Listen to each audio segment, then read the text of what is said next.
Bonjour à tous chers mortels, c'est Dragman, on se retrouve enfin pour des vidéos. Oui, à chaque fois j'ai dit je reprends. Et ouais, mais il se passe trop de trucs en ce moment, donc je ne promets rien pour l'instant, ça sert à rien. Si vous aurez plus d'infos au fur et à mesure, je sens que je vais en reparler à un moment donné pour ceux que ça intéresse. Pour ceux qui sont là juste pour me voir blablater et dire des conneries comme d'habitude, eh bien allons-y pour les sorties de la semaine. Alors juin est un mois assez chargé, mine de rien, ça pique du cul mais sévère là. Si vous tenez à votre précieux petit portefeuille, eh bien n'achetez rien en juin parce que je suis qu'à la 4e page. On est à la 2e semaine de juin, je suis qu'à la 4e page du planning des sorties. Il y a beaucoup de choses. Et rien que cette semaine, il y a 3 pages à peu près, je crois, 3-4 pages. C'est un peu abusé, calmez-vous là sur les sorties. Je sais que pendant longtemps vous avez dû repousser des trucs, mais là ça devient pas possible à suivre. Je sais pas comment font certains là, à moins d'avoir d'être très riche, c'est compliqué de tout suivre. Hein, ou alors faut utiliser tout son salaire. Alors, une nouvelle série de Méhan qui sort encore en 4 tomes. Pourquoi en 4 tomes? C'est une série qui fait 27 tomes au Japon, qui est terminée visiblement. Et pourquoi 4 par 4? Vous voulez faire comme Kingdom encore? Mais vous auriez pu continuer encore longtemps en Kingdom si vous les avez sortis que par un tous les 3 mois. Ou à la limite tous les mois si vraiment vous vouliez vous faire du pognon facile. Là pour le coup je trouve que 4 tomes d'un seul coup c'est un peu trop. Ce n'est que mon avis. Alors, du coup, résumé, depuis des siècles maintenant, les désaccords entre grandes entreprises se révoltent dans l'ombre grâce à une méthode très simple, les combats de Kungan, je sais pas si je le prononce bien, mais c'est brave. Les représentants de chacun des partis s'y affrontent dans un duel à main nue, aux règles minimalistes, et le vainqueur remporte le litige en question. Bien loin de toutes ces considérations, Kazuo Yamashita, un employé de bureau vieillissant, va par hasard faire la rencontre d'Oma Tokita, le combattant du conglomérat pour lequel il travaille et qu'il va devoir servir d'assistant. Kazuo va alors découvrir un monde sombre, brutal et sanglant où les conflits économiques n'obéissent qu'à une loi, celle du plus fort. Mon dieu. Alors je suppose que c'était une série qui aime bien marcher. Je vais lire les points forts juste pour une fois. Avec 27 tomes et une suite toujours en cours de publication, Yabako Sandwich signe ici une véritable saga coup de poing. Les traits dynamiques et précis de Doraemon fait de chaque combat une véritable démonstration de puissance et la nervosité martiale, et où les coups s'enchaînent avec une fluidité surprenante. Ma foi, pourquoi pas. Bon, je suis pas un grand fan de tout ce qui est manga de sport en général. Et en boxe, il y en a un seul que j'avais bien aimé. Sinon, le reste du temps, ça ne me tente pas. Mais pourquoi pas avoir un de ces genres. Century Boy. Oui, je sais, c'est pas comme ça qu'on le prononce. Ah, ça va. Je reviens sur les vidéos et je fais ce que je veux. Century Boy Perfect Edition volume 7. Donc ça, j'aimerais bien les lire un de ces 4, mais peut-être plus l'ancienne version. Je vous avoue que les Perfect Edition ne m'intéressent pas des masses, à part la Aria, que je trouve exceptionnellement belle. Il y a les Full Metal Alchemist, mais j'ai déjà l'ancienne version. Il y a quelques exceptions que je serais bien tenté, mais pas tout de suite. Hein. Honnêtement, j'ai déjà la série de base, autant faire d'autres séries. Et si vraiment un jour, j'ai tout à jour. J'ai pas fait exprès, je vous jure. Là, oui, je pourrais me tenter par les Perfect Edition, mais je pense que j'achèterai d'autres séries plus vieilles que je n'ai pas encore connues. Donc, il y a peu de chances que je tombe dessus, sauf si on me les offre. Voilà, ça c'est une possibilité. Agenta, Fairy Tail, bon les agendas, voilà. L'attaque des titans, les Fairy Tail, Ghost in the Shell, là j'étais un peu surpris, je me suis dit tiens, ça c'est pas si courant quand même. Mais c'est bien, Ghost in the Shell c'est très bien. J'ai limite envie de me reprendre. Alors pour la petite blague, j'avais pris un agenda Hunter x Hunter l'année dernière. J'ai quasiment pas servi. Il devait me servir à noter ce que j'allais faire, tu sais, niveau des vidéos, tout ça. C'est à peine si je m'en suis servi. Mais là, je serais bien tenté, peut-être. Ah, Ghost in the Shell, j'adore. L'attaque des titans, les cheveux du Zodiac, pareil, Saint Seiya, un grand fan, Tokyo Ghoul, Demon Slayer, bah comme c'est étonnant, avec le fameux film qu'il y a eu là. Je ne suis pas allé le voir, je n'irai pas le voir. Dr Stone, The Promised Neverland, et on revient enfin sur des sorties. Alma de Panini, volume 2, je ne connais pas ce Thierry là. Blue Hole, alors ça j'étais curieux. Terminé en 2 tomes, on dirait presque une BD, c'est un gros format, c'est un très gros format. Au large des Kumor, le spécimen d'un poisson disparu depuis 65 millions d'années est capturé. Une expédition scientifique se monte alors et part étudier le phénomène à l'origine de son apparition. Un étrange trou bleu dont parlent les autochtones, tout juste trouvé cette faille dans l'océan, aspire les chercheurs et les entraîne en plein air du Crétacé. Lorsque la Terre regorgeait des reptiles terrestres et marins, face aux dinosaures les plus hostiles, la survie devient la priorité, mais les objectifs de certains vont attirer le danger sur le groupe et l'écosystème de ce monde encore pur. Et ça me fait penser beaucoup à Cage of Eden, mais version version jurassique quoi, qui était pas trop le cas pour Cage of Eden. Ça peut être sympa, c'est le genre de truc qui pourrait me tenter. C'est classique, hein, c'est extrêmement classique, mais j'aime bien. J'aime bien le classique de temps en temps, malgré ce que certains pensent, malgré tout. Chocolat Vampire Volume 7, ça pas lu. Je sais même pas si je les lirai un jour, je sais pas. Classroom for Hero Volume 10, ça j'aimerais beaucoup rattraper la série, mais j'ai plus la... En fait, il y a plein de séries qu'il faut que je rattrape, mais je n'ai même plus idée d'où est-ce que j'en suis. Voilà, j'ai rattrapé... World and Harem Fantasy, ça j'étais content. Alexis of the Empire, là pareil, trop bien, lisez-le. C'est une super bonne série, très très content d'avoir pu la rattraper. Come to Raiding Volume 8, ça pareil, peut-être un jour. Drifting Dragon Volume 7, je crois que j'en ai même pas parlé alors que pourtant il était dans mes sorties à présenter. J'ai un gros tas là-bas, si vous avez pas vu, ça c'est que des nouveautés quasiment que je dois présenter. Ouais, j'ai pas mal enchaîné les scénarios, en ce moment je lis entre 2 et 3 mangas par jour. Ce qui est beaucoup pour moi parce que ça fait longtemps que j'en ai pas lu autant. Même en termes d'animé, là hier j'en ai regardé 10. Enfin 10 épisodes. Ça fait 6h20 de visionnage quasiment, c'est pas mal, c'est pas mal. Freya, l'ombre du prince, volume 5. J'avais commencé Freya il y a...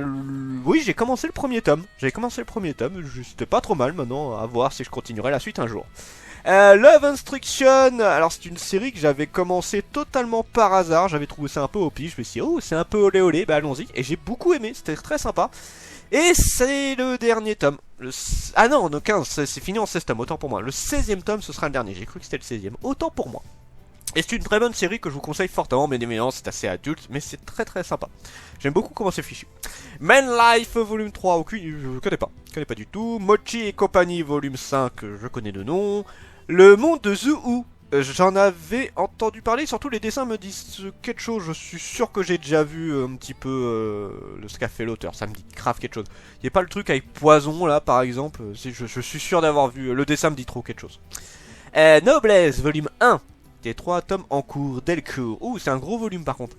Cadis Etrama dit Razel est un noble extrêmement puissant. Il sort d'une hibernation de 820 ans.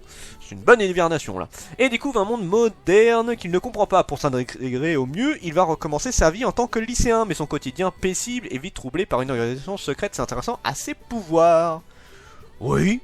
C'est assez particulier je trouve comme résumé, ouais pourquoi pas. One Piece Color World Volume 8, bon ça c'est pour les fans de One Piece, j'aime bien One Piece mais je ne suis pas un fan hardcore, ne me tuez pas s'il vous plaît. Paradis Residence Volume 3, ça me tente bien, assez tenté par celui-là. Quand Takagi me taquine Volume 11 encore une fois, en ce moment là les Nagatoro, je suis à fond sur les Nagatoro en ce moment. Je suis à jour sur l'animé, j'attends le fameux prochain tome qui va avoir là donc fin juin, qui a été repoussé, ça me casse les noix, c'est pas possible à quel point ça m'emmerde. Donc oui j'aimerais bien pouvoir continuer cette série là. Et j'aimerais bien qu'on ait Jackie-chan qui arrive en France, ça va arriver, je suis sûr que ça va arriver. Alors qu'est-ce qui cloche avec la secrétaire Kim? Alors ça me tente beaucoup aussi, je suis très très tenté. C'est un gros volume encore. Oh, terminé en 6 tomes. Alors, qu'est-ce qu'il raconte? Lee Yoon-jon est l'héritier d'une entreprise prestigieuse qu'il tient d'une main de fer. Il considère qu'il est l'incarnation de la perfection. Oh, le genre de mec que t'as envie de baffer. Alors, quand sa secrétaire Kim Mi-so lui annonce qu'elle veut démissionner pour trouver un petit ami, c'est la douche froide. Qu'est-ce qu'il lui prend pour la garder auprès de lui? Il est prêt à tout. Voyons voir un peu le dessin. Mais qu'est-ce qui cloche avec la secrétaire? Je t'ai assez vu. Ok. Alors, ça sent le gros playboy de service. En vrai, j'avoue, je suis un peu tenté. Ah, lui je l'achèterais là, celui-là. Satome Love X Boxing. Ça va faire partie des commandes que je vais faire à une certaine personne qui se reconnaîtra très certainement. Yae Satome est une lycéenne au regard froid, une athlète au physique atypique et une boxeuse qui porte tous les espoirs de tout un lycée. Mais en réalité, c'est surtout une jeune fille réservée, gauche et fleur bleue. Et cette force, Et cette force de la nature est tombée amoureuse... C'est très bizarre la phrase. Cette force de la nature, je veux dire ça comme ça, est tombée amoureuse d'un garçon maigrichon et empoté. Parviendra-t-il à vivre leur amour malgré leurs contraintes et leurs différences? Revoyons voir un petit peu ça. Et je vous avoue que ouais, je vous avoue que ça me tente beaucoup. Je suis très tenté par cette série-là. Je suis énormément, je la lirai. Clairement, je pense que ça fait partie des titres que j'achèterai sans hésitation.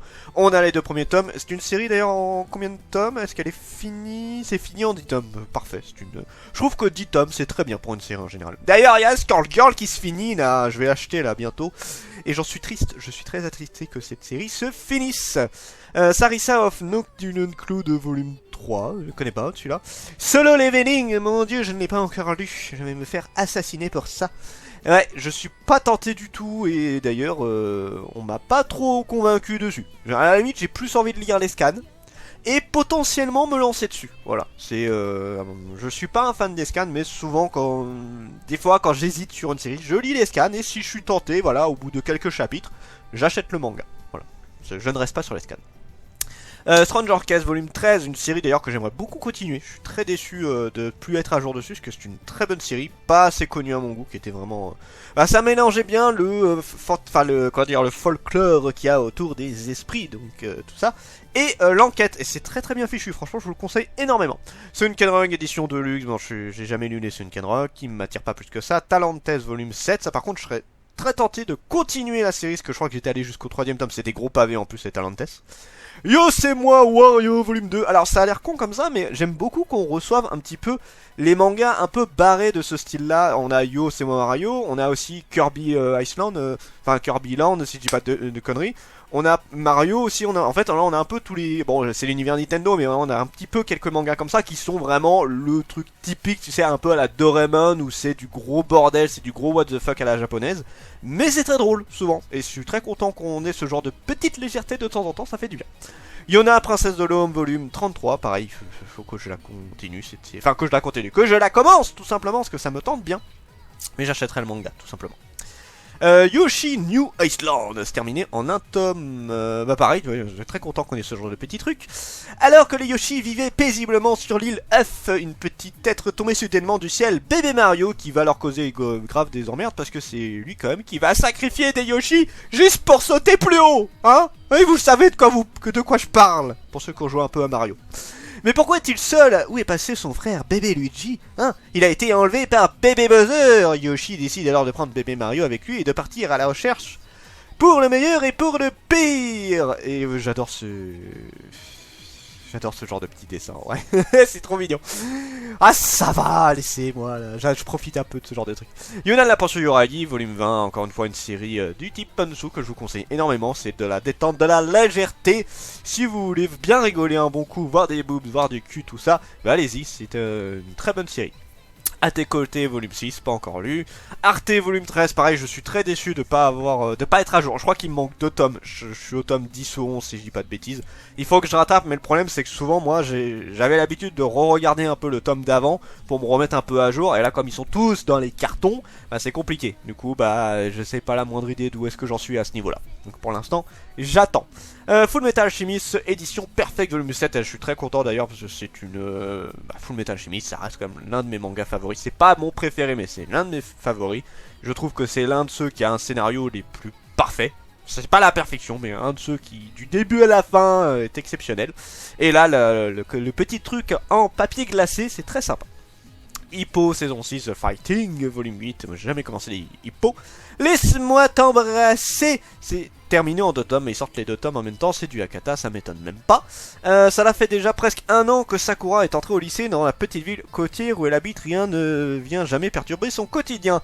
Et tandis que les jours passent, ses rêves de jeunesse semblent devoir s'envoler jusqu'à ce qu'elle rencontre Ao, un jeune garçon d'1 an, son cadet au caractère pétillant et énergique, et si l'avenir lui réservait de belles surprises. Et ça va être l'amour fou. Ouh là là. Pardon. Alors, le pire c'est que j'aime bien les romances de temps en temps. De temps en temps. Là c'est au bout d'un moment c'est... En vrai j'aimerais bien me revoir une romance mais ça je sais que j'aurais du mal. Très clairement. Moi quand je m'incarne dans Slime volume 15 j'ai totalement décroché de... Moi quand je m'incarne dans Slime j'attends absolument les Remonsters. C'est la série que j'attends absolument. Et Slime j'ai décroché. J'ai totalement décroché. Quitte à une réincarnation, bah il y a What's So Spider que je suis à mort en animé. Et je pense que j'achèterai les mangas à l'occasion. Moi quand je me regarde en scène, comment vivre chez les monstres. Donc ça c'est un petit spin-off de tomes pour l'instant. Je sais pas combien on en aura. Que VF, ok ouais. Flaméa du clan des hommes lapins voyage à travers le monde en quête de découverte. Arrivée à la fédération de Tempest, elle se fait remarquer par le souverain de la ville, le roi démon Limul. Ce dernier voudrait créer une guilde touristique à l'approche d'un grand événement dans son pays. Et c'est à Flaméa qui est confiée la conception. Réjouie, elle mettra à contribution ses talents pour la fédération au nom du tourisme et des nouvelles trouvailles. Ouais. Pourquoi pas, enfin voilà, encore une fois, ça c'est pour les fans de slime et c'est pas moi. Par contre, j'ai vu un animé qui parle de slime qui me tente beaucoup plus. Pokémon Noir et Blanc 2, volume 2. Voilà, plein de 2. Alors en plus, le pire c'est qu'il faudrait que j'attaque les... Parce qu'en vrai, il y en a beaucoup qui sont en mode ah, Pokémon en manga, mais en fait ils sont très bien, je trouve. À part Diamant et Perle, qui clairement j'ai pas accroché du tout parce que là c'est beaucoup trop gamin. On a les 3 premières générations qui sont très adultes, et apparemment Noir et Blanc le sont aussi, et je suis très tenté de voir ce que ça peut donner. Red Raccoon volume 24, ah c'est peut-être la fin, j'aimerais bien que ce soit là, c'est la fin, et c'est pas plus mal. Franchement c'est pas plus mal parce que c'est trop long, c'est trop long. En fait la série aurait dû s'arrêter il y a bien longtemps. À un moment les épreuves s'étaient terminées, on avait fini le jeu de Red Raccoon, et ils ont relancé sur autre chose. Enfin, franchement, je trouve qu'ils auraient dû s'arrêter à ce moment-là parce que là, on a perdu beaucoup d'intérêt. Enfin, ce n'est que mon avis, bien évidemment. The Red on King Volume 2, une série que j'aimerais bien attaquer aussi un de ces jours. J'aime bien un petit peu ce genre de style-là. Donc pourquoi pas. Magie des sources et autres contes, terminé en automne. Un recueil de contes qui commence à l'intérieur d'une station thermale gérée par des bizarres créatures mi-hommes et mi-animales et par une humaine héroïne de l'histoire principale. D'autres brefs récits suivant ce premier conte avec des rencontres inhabituelles et des personnages avec des aptitudes curieuses comme un garçon introverti qui possède de caleçons pour toutes les occasions. Hein? Introverti qui possède des caleçons pour toutes les occasions. Il manquait un S, monsieur. C'est des fois les résumés. Moi qui suis pas doué en orthographe, ça me fait mal de voir ça, tu vois. Ouais, cette phrase est bizarre, je sais. Non mais moi je suis pourrave en orthographe et j'ai une excuse valable. Là pour le coup, des fois ça fait bizarre. Disons que c'est dur à lire là pour le coup. Ensuite nous avons Petit Dieu et autres contes, un recueil des contes dans lequel des situations au quotidien se mêlent à des événements fantastiques. Une jeune fille qui s'envole accrochée à un parapluie, c'est Mary Poppins ça. Un jeune garçon qui s'imagine être un tireur du Far West. Ouais, ok. De bizarres hybrides hommes-insectes en guerre contre des monstrueuses créatures. Ouais, encore une... Ouais, ok, c'est... Après les dessins, je suis pas très fan. À voir.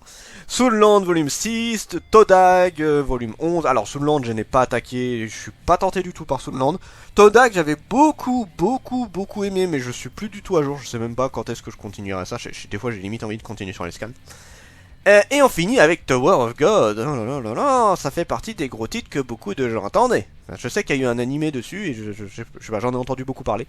Ça me tente pas plus que ça. Mais en fait à partir du moment où un manga est méga connu, je suis pas tenté. C'est comme ça.